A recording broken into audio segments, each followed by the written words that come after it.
है। आपका अभिनंदन, आपका अभिनंदन, आपका अभिनंदन, आपका अभिनंदन। हो चुका उस है। समय हमारी बहन निकी हमरम थी, उनको भी कहा गया था कि वो सुंदर हो, तुम बहुत सुंदर हो। तो वहां से शुरू होता है और यहाँ अंत हो रहा है। लेकिन परसों जो पशु मेला में हुआ थैंक यू सर। और उसमें माननीय मुख्यमंत्री जी ने जो सार्वजनिक रूप से थैंक यू जो हमारी सोमा चक्रवर्ती, उस मंच पर अगर कोई किसी को स्पर्श करता है, उनके चेहरे को बहुत पास जाके अपना मुंह से ला जाकर जिस तरह शरारतपूर्ण ढंग से आपका अभिवादन करता है, वो अत्यंत ही शर्मसार करने वाली घटना है। किसी भी महिला का जो प्राइवेट स्पेस है उसको आप इस तरह से इंक्लूड करके उसमें आप उनको हाथ लगा के इस तरह का आप मजाक करें बिना उस महिला के परमिशन से, तो ये कहीं से उचित नहीं। जो घटना घटी है परसों, और ऐसी घटनाएं 2 वर्षों से घट रही है, आखिर हुआ क्या है मुख्यमंत्री जी को?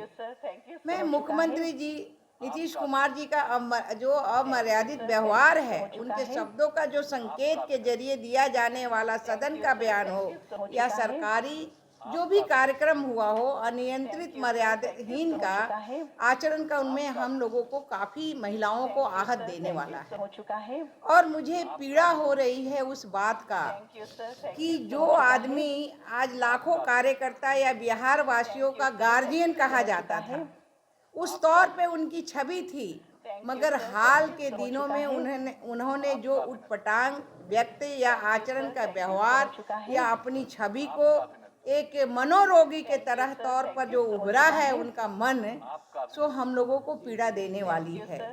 अब मैं कहना चाहती हूँ, अभी तुरंत जो घटना परसों ही घटा है घटना, मैं पहले की बात मैं बाद में करूँगी, लेकिन परसों जो पशु मेला में हुआ और उसमें माननीय मुख्यमंत्री जी ने जो सार्वजनिक रूप से जो हमारी सोमा चक्रवर्ती, जो हमेशा हो चुका है।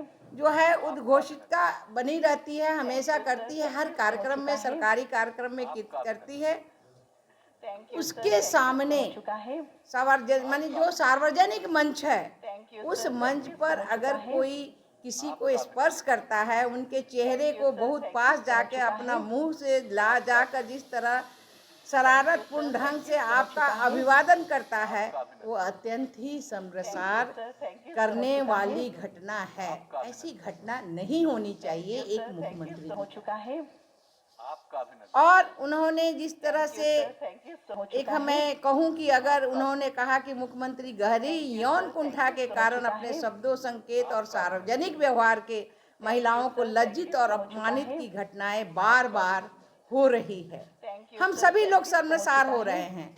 आप देख लीजिए, जो पिछली बार विधानमंडल के भीतर दोनों सदनों में जिस तरह से प्रजनन दर लेके हुआ, उस तरह से अगर आप वीडियो निकालिए और जो हाथ का इशारा करते हुए जिस तरह से चर्चा हुआ, उससे महिलाएं काफी अपमानित और लज्जित हैं। गांव-गांव में आप जाएंगे तो महिलाएं कुछ न कुछ अशब्द बात करती ही रहती हैं कि ऐसा नहीं होना चाहिए। पढ़ी लिखी महिलाएं छोड़ दीजिए, ये जो है अनपढ़ महिलाओं की मैं बात करती हूँ, और जिस विधानसभा जो इनका घर है, वहाँ की महिलाओं से भी जाके अगर आप पूछेंगे तो अपने को शर्मसार महसूस करती हैं कि उन्होंने इस तरह से गंदा काम कैसे किया। और यही कारण है कि इसके कारण जो वो अभी हमारी छवि खराब हो रही है। और उस कारण से अगर आप देखेंगे तो पीछे अगर आप देखेंगे तो एक बड़ा काम हुआ था, जो हम लोग पहली बार बैठे थे, यहाँ विधायिका जी हैं, 2 साल पहले हम लोगों ने विधानमंडल दल की बैठक थी, उस समय हमारी बहन निकी हमरम थी, उनको भी कहा गया था कि वो सुंदर हो, तुम बहुत सुंदर हो। तो वहां से शुरू होता है और यहाँ अंत हो रहा है। सोमा चक्रवर्ती क्या थी? आपकी बेटी के बराबर थी, आपकी बहन के बराबर थी, आपको सब लोग सम्मान देता था, आप एक गार्जियन के तरह रहते थे। लेकिन आखिर आपको हुआ क्या है? आपने जब से हो चुका है। महागठबंधन के साथ गए हैं, तब से लगता है कि मानसिक रोग और भी बिगड़ते ही जा रहा है। चाहे वो आप 7 नवंबर को विधानसभा के अंदर जिस तरह से आपने रिपोर्ट दिया, अपनी राजनीतिक जिंदगी में पहली बार आपने इस तरह का कृत्य लिए ना केवल मीडिया से बल्कि सदन में बिना शर्त माफी मांगने की पड़ी और खुद को शर्मिंदा बताते हुए अपनी निंदा भी आप की थी। लेकिन फिर से पुनः ये कैसे ये काम हो गया सोमा चक्रवर्ती के साथ कि उनके कंधे पे हाथ डालना, ये तो एक तरह से छिड़कानी करना हुआ हो चुका है और उसे कहना कि आपका भी अभिनंदन है। ऐसा कोई करता है क्या? तो इसलिए सबसे पहले तो मैं यही कहूंगी कि उनकी अपनी मानसिक इलाज होनी चाहिए और इस तरह से हम लोग शर्मसार ना हो। हमारे बिहार की महिला क्या देश विदेश में हमारी छवि ना खराब हो, तो उस तरह से आपको पहले ही कुछ न कुछ चिंता करने की आवश्यकता है। आज एक बिहारी होने के नाते, एक महिला होने के नाते शर्म से सर कहीं झुक जाता है जब हम देखते हैं कि संवैधानिक पद पर बैठे हुए हमारे माननीय मुख्यमंत्री किस तरह से महिलाओं के साथ व्यवहार कर रहे हैं, अमर्यादित संकेत कर रहे हैं। हाल ही के दिन में हम लोगों ने देखा कि किस तरह से एक फीमेल एंकर के स्टेज पे चढ़ के उन्होंने उनको कंधे पर हाथ रख के, यानी कि कंधे को स्पर्श करके अपने मुंह को बहुत ही करीब ला के आपका भी अभिवंदन करते हैं, इस तरह का एक मजाक किया है। सबसे पहली बात तो मैं ये कहूँगी कि जिस संवैधानिक पद पे वे आज बैठे हुए हैं उसकी मर्यादा और उसकी गंभीरता समझना मुझे लगता है सबसे ज़्यादा अनिवार्य है, क्योंकि इस तरह का मजाक एक मुख्यमंत्री के पद से एक सार्वजनिक स्टेज पे या मंच पे करना उचित नहीं है। Second of all, most importantly, हम लोग जब से स्कूल में पढ़े हैं और आज तो खुद सब लोग सेक्स एजुकेशन की बात करते हैं, किस तरह से गुड टच और बैड टच की बात करते हैं।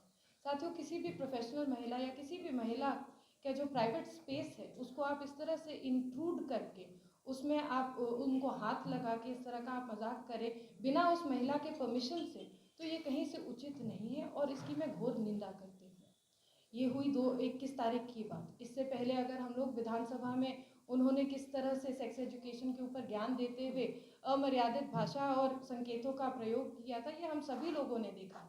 उन्होंने उस दिन बिहार और बिहार वासियों का सर शर्म से झुका दिया था। देश और विदेश में एक तरफ आदरणीय मोदी जी के नेतृत्व में भारत की चर्चा हो रही है, भारत आगे बढ़ रहा है, लेकिन जब हम बिहार की बात करते हैं तो मुख्यमंत्री के इन हरकतों के कारण बिहार वासियों को शर्म से सर झुकाना पड़ता है। लेकिन साथ साथ उन्होंने अपना सर भी शर्म से झुकाया जब खुद ही उन्होंने दोनों सदनों में जाके एक माफ़ी मांगी और उनको ये एहसास हुआ कि उनकी जो की हुई हरकत थी वो पूरी तरीके से गलत थी और बिहार के हित में नहीं थी। उससे पहले जिस तरह से अभी आपको आदरणीय रेणु देवी जी बता रही थी, मैं आप लोगों को याद दिला दूँ कि एनडीए की बैठक में भी निकी हेम्ब्रम दीदी के साथ भी इसी तरह का व्यवहार उन्होंने किया था। अगर एक महिला जो जनप्रतिनिधि है वो आपके सामने एक बैठक में कोई अपनी सवाल रख रही है, कोई सुझाव रख रही है, तो क्या ये उचित जवाब है कि आप उनको पलट के बोले कि आप तो बहुत सुंदर है, इस तरह की बात क्यों कर रही हैं? क्या सुंदरता और सुझाव देने की मतलब क्या तालमेल है, ये मैं आज तक समझ नहीं पाई। रिपब्लिकन न्यूज़ के साथ जुड़ने के लिए सब्सक्राइब बटन दबाकर चैनल को सब्सक्राइब करें। नोटिफिकेशन प्राप्त करने के लिए यहाँ बेल को दबाएं। वीडियो अच्छा लगे तो लाइक करें और दोस्तों के साथ शेयर करना ना भूलें।